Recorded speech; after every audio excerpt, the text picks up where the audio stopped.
मगाशी निवेदकांनी बोलत असताना सांगितलं, आम्ही हेलिकॉप्टरमध्ये उतरलो त्यावेळेस बाबा देखील बाबा आत्राम मला म्हणाले, आम्हाला वाटत नव्हतं, पाऊस होता, ढग होते, आता हेलिकॉप्टर कसं यायचं आणि मग कसं उतरणार, त्याच्यामुळे आम्ही सगळेजण चिंतेत होतो आणि कदाचित कार्यक्रम आता कॅन्सल होईल आणि आम्हालाच इथं भूमिपूजन करावं लागेल का काय, अशा प्रकारची शंका त्यांना आली.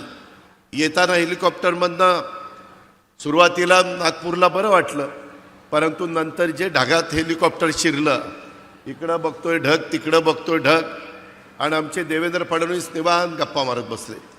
म्हणलं बघा जरा बाहेर काही दिसत नाही, कुठं झाड दिसेना, कुठं काही दिसेना, जमीन दिसेना, आपण ढगात चाललोय, कुठं चाललोय, काय चाललोय. म्हणले काही काळजी करू नका. माझे आत्तापर्यंत 6 ॲक्सिडेंट झालेले आहेत आणि मी ज्यावेळेस हेलिकॉप्टरमध्ये विमानात असतो त्यावेळेस ॲक्सिडेंट झाला तरी मला काही होत नाही, त्याच्यावर तुम्हालाही काही होणार नाही. अरे बाबा म्हणलं आता हे काय सांगतोय, एक तर पोटात गोळा आलाय, आज आषाढी एकादशी, सारखं पांडुरंगा पांडुरंगा पांडुरंगा नाव घेत होतं मनात, आणि ह्या महाराजांचं आम्हाला उपदेश चाललेले होते, काही काळजी करू नका. आणि खरोखरीच येईपर्यंत इतके निवांत होते.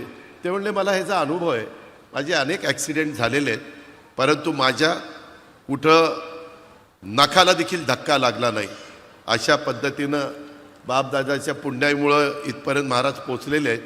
त्यांची पुण्याई निश्चितपणे उपयोगी पडलेली आहे.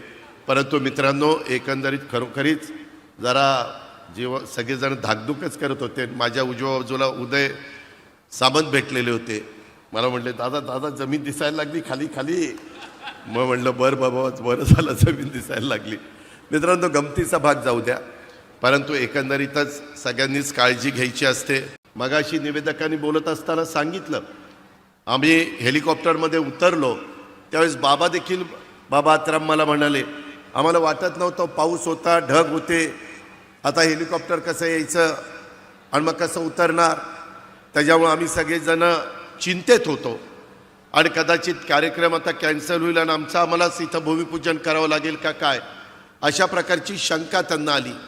येताना हेलिकॉप्टरमधनं सुरुवातीला नागपूरला बरं वाटलं, परंतु नंतर जे ढगात हेलिकॉप्टर शिरलं, इकडं बघतोय ढग, तिकडं बघतोय ढग, आणि आमचे देवेंद्र फडणवीस निवांत गप्पा मारत बसले. म्हणलं बघा जरा बाहेर काही दिसत नाही, कुठं झाड दिसेना, कुठं काही दिसेना, जमीन दिसेना, आपण ढगात चाललोय, कुठं चाललोय, काय चाललोय. म्हणले काही काळजी करू नका.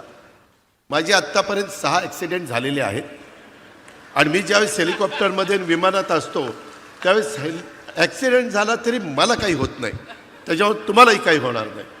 अरे बाबा म्हणलं आता हे काय सांगतोय, एक तर पोटात गोळा आलाय, आज आषाढी एकादशी, सारखं पांडुरंगा पांडुरंगा पांडुरंगा नाव घेत होतं मनात, आणि ह्या महाराजांचं आम्हाला उपदेश चाललेले होते, काही काळजी करू नका. आणि खरोखरीच येईपर्यंत इतके निवांत होते. ते म्हणले मला ह्याचा अनुभव आहे, माझे अनेक ॲक्सिडेंट झालेले आहेत, परंतु माझ्या कुठं नखाला देखील धक्का लागला नाही. अशा पद्धतीनं बापदादाच्या पुण्याईमुळं इथपर्यंत महाराज पोचलेले आहेत. त्यांची पुण्याई निश्चितपणे उपयोगी पडलेली आहे. परंतु मित्रांनो, एकंदरीत खरोखरीच जरा सगळेजण धाकधूकच करत होते. माझ्या उजव्या बाजूला उदय सामंत भेटलेले होते. मला म्हणले दादा दादा जमीन दिसायला लागली खाली खाली. मग म्हणलं बरं बाबा, बरं झालं जमीन दिसायला लागली.